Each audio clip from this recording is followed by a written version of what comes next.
नमस्कार। आप सबका बाइबल एक वर्ष में स्वागत है। आप सब ने जो कदम उठाया है प्रभु के वचन सुनने के लिए, यह हमारे जीवन के अंधेरों को दूर करेंगे और हमें प्रभु के प्रकाश में चलाएंगे। आज गुड फ्राइडे के दिन हम प्रभु के दुख भोग के बारे में सुनेंगे। ये हम सुनेंगे संत लूकस के सुसमाचार के अध्याय 23 और स्रोत ग्रंथ के स्रोत 22, जिसके 1 से 18 वचन हम सुनेंगे। प्रभु का वचन सुनने से पहले आइए हम ईश्वर से प्रार्थना करें। हे प्रभु, हम आपका वचन सुनने वाले हैं। हमारे मन की आंखें खोलें और हमें आध्यात्मिक प्रज्ञा दें ताकि हम आपको जान सकें और आपके वचन के अनुसार अपना जीवन जिए। यह हम मांगते हैं आपसे प्रभु यीशु के नाम, आमीन। संत लूकस के सुसमाचार का अध्याय 23। तब सारी सभा उठ खड़ी हो गई और वे उन्हें पिलातुस के यहाँ ले गए। वे यह कहते हुए ईसा पर अभियोग लगाने लगे, हमें पता चला कि यह मनुष्य हमारी जनता में विद्रोह फैलाता है, कैसर को कर देने से लोगों को मना करता है और अपने को मसीह राजा कहता है। पिलातुस ने ईसा से यह प्रश्न किया, क्या तुम यहूदियों के राजा हो? ईसा ने उत्तर दिया, आप ठीक ही कहते हैं। तब पिलातुस ने महायाजकों और भीड़ से कहा, मैं इस मनुष्य में कोई दोष नहीं पाता। उन्होंने यह कहते हुए आग्रह किया, यह गलीलिया से लेकर यहाँ तक यहूदिया के कोने कोने में अपनी शिक्षा से जनता को उकसाता है। पिलातुस ने यह सुनकर पूछा कि क्या वह मनुष्य गलीली है? और यह जानकर कि वह हेरोद के राज्य का है, उसने ईसा को हेरोद के पास भेजा। वह भी उन दिनों यरूशलेम में था। हेरोद ईसा को देखकर बहुत प्रसन्न हुआ। वह बहुत समय से उन्हें देखना चाहता था, क्योंकि उसने ईसा की चर्चा सुनी थी और उनका कोई चमत्कार देखने की आशा करता था। वह ईसा से बहुत से प्रश्न करता रहा, परंतु उन्होंने उसे उत्तर नहीं दिया। इस बीच महायाजक और शास्त्री जोर जोर से ईसा पर अभियोग लगाते रहे। तब हेरोद ने अपने सैनिकों के साथ ईसा का अपमान तथा उपहास किया और उन्हें भड़कीला वस्त्र पहनाकर पिलातुस के पास भेजा। उस दिन हेरोद और पिलातुस मित्र बन गए। पहले तो उन दोनों में शत्रुता थी। अब पिलातुस ने महायाजकों, शासकों और जनता को बुलाकर उनसे कहा, आप लोगों ने यह अभियोग लगाकर इस मनुष्य को मेरे सामने पेश किया कि यह जनता में विद्रोह फैलाता है। मैं आपके सामने इसकी जांच की, परंतु आप इस मनुष्य पर जिन बातों का अभियोग लगाते हैं उनके विषय में मैंने इसमें कोई दोष नहीं पाया और हेरोद ने भी दोष नहीं पाया, क्योंकि उन्होंने इसे मेरे पास वापस भेज दिया। आप देख रहे हैं कि इसने प्राण दंड के योग्य कोई अपराध नहीं किया है, इसलिए मैं इसे पिटवा कर छोड़ दूंगा। पर्व के अवसर पर पिलातुस को यहूदियों के लिए एक बंदी रिहा करना था। वे सब के सब एक साथ चिल्ला उठे, इसे ले जाइए, हमारे लिए बरअब्बस को रिहा कीजिए। बरअब्बस शहर में हुए विद्रोह के कारण तथा हत्या के अपराध में कैद किया गया था। पिलातुस ने ईसा को मुक्त करने की इच्छा से लोगों को फिर समझाया, किंतु वे चिल्लाते रहे, इसे क्रूस दीजिए, इसे क्रूस दीजिए। पिलातुस ने तीसरी बार उनसे कहा, क्यों? इस मनुष्य ने कौन सा अपराध किया है? मैं इसमें प्राण दंड के योग्य कोई दोष नहीं पाता, इसलिए मैं इसे पिटवा कर छोड़ दूंगा। परंतु वे चिल्ला चिल्ला कर आग्रह करते रहे कि इसे क्रूस दिया जाए और उनका कोलाहल बढ़ता जा रहा था। तब पिलातुस ने उनकी मांग पूरी करने का निश्चय किया। जो मनुष्य विद्रोह और हत्या के कारण कैद किया गया था और जिसे वे छुड़ाना चाहते थे, उसने उसी को रिहा किया और ईसा को लोगों की इच्छा के अनुसार सैनिकों के हवाले कर दिया।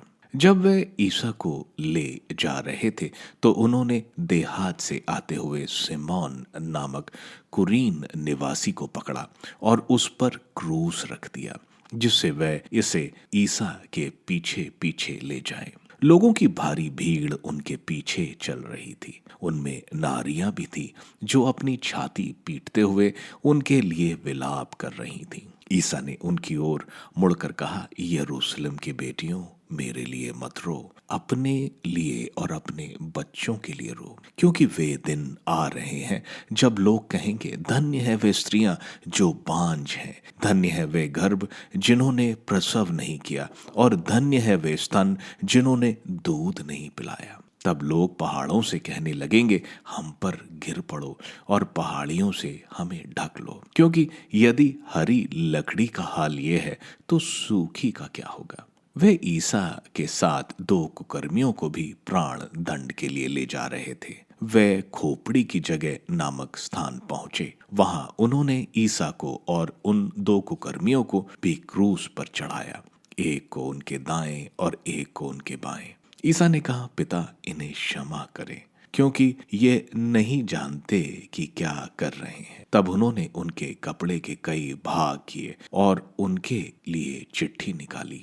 जनता खड़ी होकर यह सब देख रही थी। नेता ये कहते हुए उनका उपहास करते थे, इसने दूसरों को बचाया, यदि यह ईश्वर का मसीह और परम प्रिय है तो अपने को बचाए। सैनिकों ने भी उनका उपहास किया। वे पास आकर उन्हें खट्टी अंगूरी देते हुए बोले, यदि तू यहूदियों का राजा है तो अपने को बचा। ईसा के ऊपर लिखा हुआ था, यह यहूदियों का राजा है।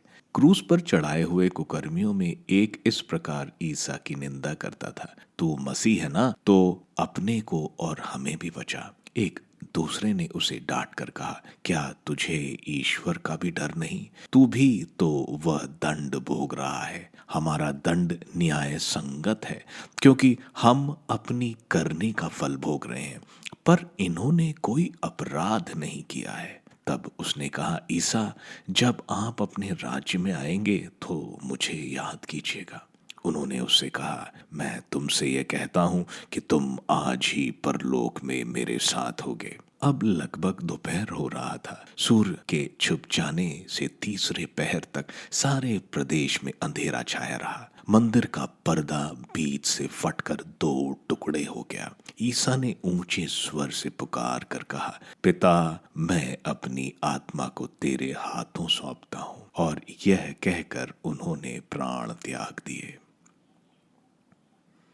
शतपति ने यह सब देखकर ईश्वर की स्तुति करते हुए कहा, निश्चित ही यह मनुष्य धर्मात्मा था। बहुत से लोग यह दृश्य देखने के लिए इकट्ठे हो गए थे। वे सब के सब इन घटनाओं को देखकर अपनी छाती पीटते हुए लौट गए। उनके सब परिचित और गलीलिया से उनके साथ आई हुई नारियां कुछ दूरी पर से यह सब देख रही थीं। महासभा का यूसुफ नामक सदस्य निष्कपट और धार्मिक था। वह सभा की योजना और उसके षड्यंत्र से सहमत नहीं हुआ था। वह यहूदियों के अरमिथिया नगर का निवासी था और ईश्वर के राज्य की प्रतीक्षा में था। उसने पिलातुस के पास जाकर ईसा का शव मांगा। उसने शव को क्रूस से उतारा और छालटी के कफन में लपेटकर एक ऐसी कब्र में रख दिया जो चट्टान में खुदी हुई थी और जिसमें कभी किसी को नहीं रखा गया था। उस दिन शुक्रवार था और विश्राम का दिन आरंभ हो रहा था। जो नारियां ईसा के साथ गलीलिया से आई थीं, उन्होंने यूसुफ के पीछे पीछे चलकर कब्र को देखा और यह भी देखा कि ईसा का शव किस तरह रखा गया है। लौटकर उन्होंने सुगंधित द्रव तथा विलेपन तैयार किया और विश्राम के दिन नियम के अनुसार विश्राम किया। स्रोत ग्रंथ स्रोत 22 वचन 1 से 18 तक।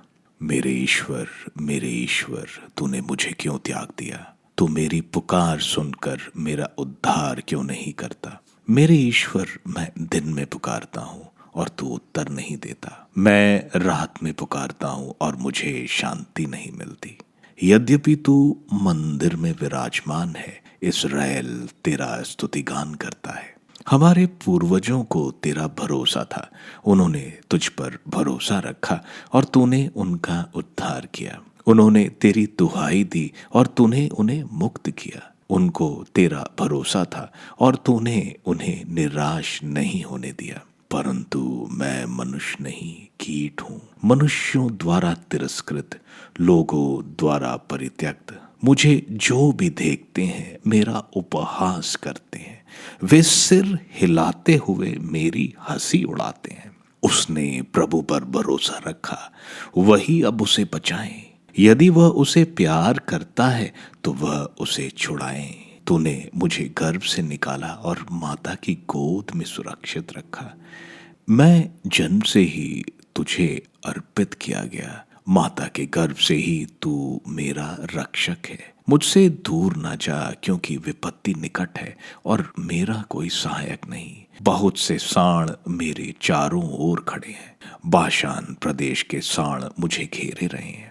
वे भूखे और गरजते सिंह की तरह मुझे फाड़ खाने के लिए खड़े हैं। मैं पानी की तरह बह गया, मेरी सब हड्डियां जोड़ से उखड़ गई हैं। मेरा हृदय मोम की तरह मेरे सीने में पिघल रहा है। मेरी शक्ति ठीकरे की तरह सूख गई, मेरी जिह्वा तालू में चिपट गई। वे मुझे मृत्यु की धूल में मिलाने जा रहे हैं। कुत्ते मुझे घेर रहे हैं, कुकर्मियों का दल मेरे चारों ओर खड़ा है। वे मेरे हाथ पैर छेद रहे हैं। मैं अपनी एक एक हड्डी गिन सकता हूँ। वे मुझे देखते और घूरते रहते हैं। वे मेरे वस्त्र आपस में बांटते और मेरे कुर्ते पर चिट्ठी डालते हैं। प्रभु मुझसे दूर न जा, तू मेरा बल है, शीघ्र ही मेरी सहायता कर। संत लूकस के सुसमाचार के अध्याय 23 में हम देखते हैं, अगले दिन सैनहेड्रिन की सभा प्रभु को सवेरे सवेरे पोंटियस पायलट के सामने लाते हैं। जैसा प्रभु ने पहले कहा था कि वे उन्हें अन्य जातियों को सौंप देंगे। पायलट जो रोमन गवर्नर था, सिजेरिया मैरिटीना में रहता था। चूंकि पास्का का समय जेरूसलम का शहर तीर्थयात्रियों से भर जाता है और यह समय दंगे हो सकते हैं, वो इसलिए जेरूसलम में उस दौरान रहता था। सैनहेड्रिन की धर्मसभा प्रभु पर धार्मिक आरोप नहीं, राजनीतिक आरोप लगाते हैं। वे प्रभु पर 3 आरोप लगाते हैं। पहला कि प्रभु देश को गुमराह कर रहे हैं, लेकिन प्रभु तो सत्य फैला रहे थे। दूसरा कि प्रभु सीजर को टैक्स ना देने को लोगों को बोलते हैं, यह तो गलत है, क्योंकि हमने देखा वो सिक्के का वाक्य। तीसरा मुख्य आरोप है कि प्रभु मसीहा है, यानी राजा। प्रभु बहुत दयनीय हालत में पायलट के सामने खड़े हैं, क्योंकि रात भर प्रभु को मंदिर के गार्ड और अन्य लोगों ने बहुत मारा है और बहुत दुर्व्यवहार किया है। पायलट के हिसाब से राजा तो कोई सेना के साथ, अनुयायियों के साथ चक्रवर्ती होता है, लेकिन प्रभु को देखने पर ऐसा कुछ नहीं लग रहा है। इसलिए वह प्रभु को निर्दोष घोषित करता है। लेकिन यहूदी नेता पहला आरोप कि प्रभु जूडिया और गलीली के लोगों को गुमराह कर रहे हैं। गलीली का नाम सुनकर पायलट प्रभु को हेरोद एंटिपस, जो गलीली का राजा था, उसके पास भेज देते हैं, जो उस वक्त जेरूसलम में ही था। हेरोद प्रभु से मिलना चाहता था। वह समझता है कि प्रभु अभी कोई चमत्कार करेंगे। प्रभु कुछ नहीं बोलते। वह प्रभु का मजाक उड़ाता है और प्रभु को राजकीय वस्त्र पहनाता है और बाद में पायलट के पास भेज देता है। यहाँ धर्म ग्रंथ का कथन कि ईश्वर के अभिषिक्त के खिलाफ राजा इकट्ठे हुए हैं, जैसा स्रोत ग्रंथ के अध्याय 2 वचन 2 में लिखा है। पायलट दूसरी बार प्रभु को निर्दोष बोलता है, क्योंकि हेरोद ने भी प्रभु के खिलाफ कुछ अभियोग नहीं लगाया था। प्रभु ने मृत्यु दंड योग्य कुछ नहीं किया था, इसलिए वो बोलता है कि वो प्रभु को कोड़े लगाकर छोड़ देगा। लेकिन सारे बोलते हैं बारब्बास को छोड़ दो। बारब्बास का मतलब है पिता का पुत्र। वहीं वे प्रभु जो पिता परमेश्वर के पुत्र हैं उसे ठुकरा रहे हैं, एक विद्रोही और हत्यारे को बचा रहे हैं और ईश्वर पुत्र को क्रूस दे रहे हैं। तीसरी बार पायलट प्रभु को निर्दोष बोलता है और कहता है कि वे प्रभु को कोड़े लगाकर छोड़ देते हैं। हम देखते हैं संत मती, संत मार्कुस और संत योहन के सुसमाचार के अनुसार प्रभु को बहुत बुरी तरह कोड़ों से मारा गया था। उनके दोनों हाथ को ऊपर बांधकर, जिससे उनकी कमर की चमड़ी खिंच जाती है। 2 रोमन सिपाही जिनके कोड़े चमड़े के होते हैं और जिनके सिरे पर कांच या हड्डी का टुकड़ा लगा होता है, जब ये कोड़े मारते हैं तो चमड़ी और मांस भी नोकीले हिस्से को लगकर बाहर आ जाता था। लोग इस मार से मर भी जाते थे। इतनी भयंकर कोड़ों की मार प्रभु को सहनी पड़ी। आगे हम देखते हैं, लोगों के चिल्लाने पर पिलातुस प्रभु को क्रूस के लिए सौंप देता है और बराबस जो एक बड़ा विद्रोही और हत्यारा था उसको मुक्ति। आगे हम देखते हैं प्रभु को वे क्रूस दे देते हैं। हम देखते हैं कि प्रभु बहुत कमजोर हो गए थे कि उनके रास्ते में मृत्यु ना हो जाए। वे सिमोन सिरीन के, जो लिबिया का है, पास्का का पर्व मनाने आया था, उसको सैनिक क्रूस उठाने को बोलते हैं। प्रभु आगे स्त्रियों को, जो उनकी ये हालत देखकर विलाप कर रही थीं, प्रभु अपनी चिंता छोड़कर उनकी चिंता करते हैं और बोलते हैं कि तुम अपने बच्चों पर रो, क्योंकि एडी 70 में विपत्ति आने वाली है और बहुत बड़ी विपत्ति आने वाली है, जब ये पहाड़ों से तुम लोग कहोगे कि उनके ऊपर गिर जाओ, जैसे होशुआ के ग्रंथ के अध्याय 10 वचन 8 में लिखा है। आगे प्रभु बोल रहे हैं कि अगर शांति के समय ये लोग प्रभु के साथ ऐसा कर सकते हैं, तो युद्ध के समय क्या होगा जब ये पूरा शहर आग लगा दिया जाएगा। आगे हम देखते हैं, जब वे उस स्थान पर पहुंचे, यहूदियों के अनुसार इब्राहिम ने इसहाक की बलि चढ़ाने के लिए वेदी बनाई थी माउंट मोरिया में, जो पास्का के समय था। प्रभु यीशु को क्रूस इसी जगह दी गई थी। यानी इब्राहिम को अपने पुत्र को बलि नहीं चढ़ानी पड़ी थी, लेकिन संसार को बचाने के लिए पिता परमेश्वर उसी जगह अपने प्रिय पुत्र की बलि चढ़ा रहे हैं। प्रभु को दो अपराधियों के साथ क्रूस पर चढ़ाने ले जा रहे हैं, जैसे आइजाया इसहास के ग्रंथ के अध्याय 53 वचन 12 में लिखा है। प्रभु को वे खोपड़ी नामक जगह, क्योंकि वहां जो पहाड़ था वो देखने में खोपड़ी की तरह लगता था, इस जगह को पहले क्रिस्तीय वहां की खाली कब्र को बहुत मानते थे। इसको हटाने के लिए रोमन सम्राट हेरोडियन एडी 135 में यही अन्य देवताओं का मंदिर बनाते हैं, ताकि इस जगह की याद सबसे हट जाए। लेकिन इसके बिल्कुल उल्टा होता है। एडी 335 में सम्राट कॉन्स्टेंटीन के द्वारा इस जगह में चर्च ऑफ द होली सेपुल्कर बनाया गया, जो आज भी वहां है। क्रूस की सजा रोमन कुख्यात अपराधी, राजनीतिक अपराधी और गुलाम जो विद्रोह करते हैं उनको देते हैं। क्रूस की मौत बहुत दर्दनाक होती है। जिसको क्रूस दिया जाता है उनकी मृत्यु दम घुटने, रक्त बह जाने और शौक से हो जाती थी। क्रूस पर प्रभु पिता परमेश्वर से इन लोगों के लिए माफी मांगते हैं कि इन्हें ये नहीं मालूम कि ये क्या कर रहे हैं। अगर इनको मालूम होता तो ईश्वर को क्रूस पर नहीं चढ़ाते।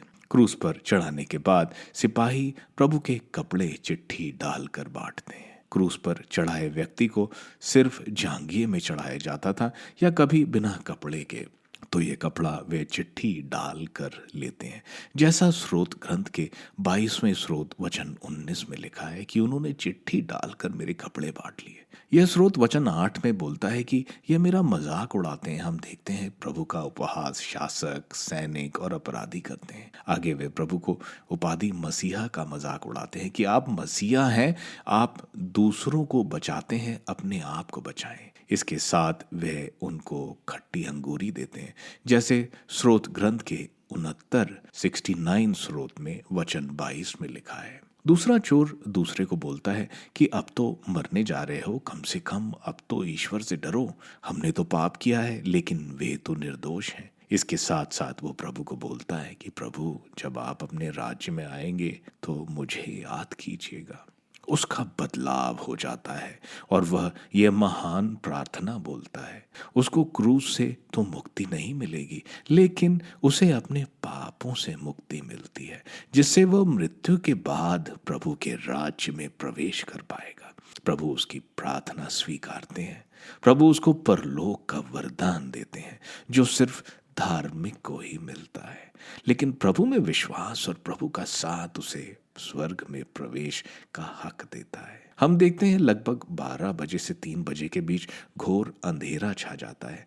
दूसरा मंदिर का पर्दा, जो पवित्र स्थल को परम पवित्र स्थल से अलग करता था, बताया जाता है यह पर्दा 4 इंच मोटा होता था, 60 फीट लंबा और 30 फीट चौड़ा होता था। इसको तकरीबन 300 पुरोहित लगाते थे।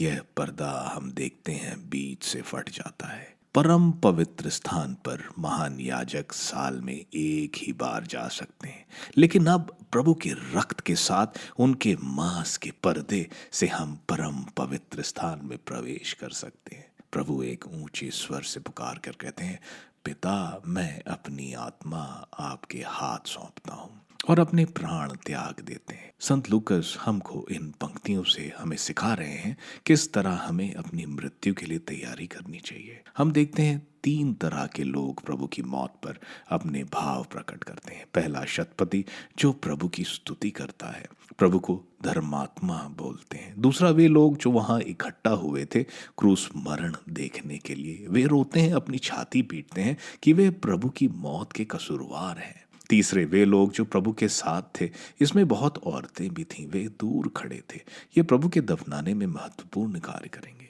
प्रभु की बलि ने हम पापियों को मुफ्त में पाप मुक्ति दी है। हम देखते हैं जोसेफ अरमतिया के, जो एक धार्मिक थे, जो सैनहेड्रिन के सदस्य थे, जो इस सजा के हक में नहीं थे, वे पायलट से प्रभु का शरीर मांगते हैं, क्योंकि अगला दिन विश्राम का दिवस था, इसलिए विश्राम के दिवस से पहले प्रभु को दफनाना था। इसलिए उन्होंने प्रभु के शरीर को एक लिनन के कपड़े में लपेटा और एक नई कब्र जिसमें किसी को नहीं रखा, वहां प्रभु को रखा जाता है। जो स्त्रियां प्रभु के पीछे आई थी, उन्होंने देखा कि किस तरह प्रभु के शरीर को उस नई कब्र में रखा है।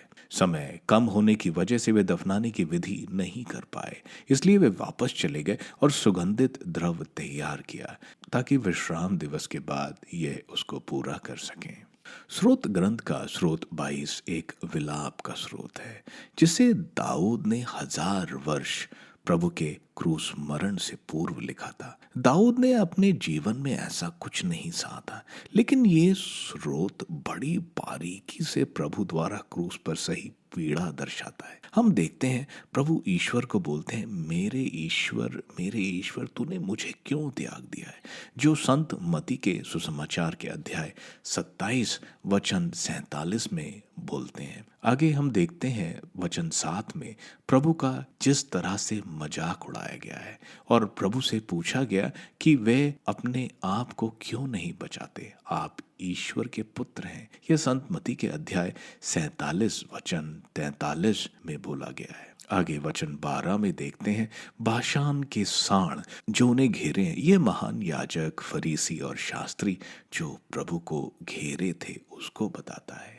वचन 14 से 18 बहुत अच्छी तरह प्रभु की क्रूस की दशा को दर्शाता है। वचन 16 में हम देखते हैं, बोला जा रहा है कि ये मेरे हाथ पैर छेद रहे हैं। दाऊद ने 1000 वर्ष पहले ये स्रोत लिखा था, तब क्रूस की सजा नहीं थी, फिर भी स्रोतकार ये लिख रहा है, मेरे हाथ और पैर छेदे गए। आगे वो बोल रहे हैं कि इन्होंने चिट्ठी डालकर मेरे कपड़े बांटे। यह स्रोत हमें प्रभु की क्रूस पर पीड़ा को बहुत अच्छी तरह से दर्शाता है। आप सबको धन्यवाद ईश्वर के वचन सुनने के लिए।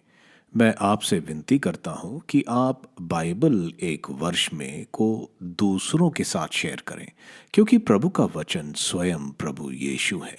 प्रभु को दूसरों को देने वालों को प्रभु की आशीष जरूर मिलेगी।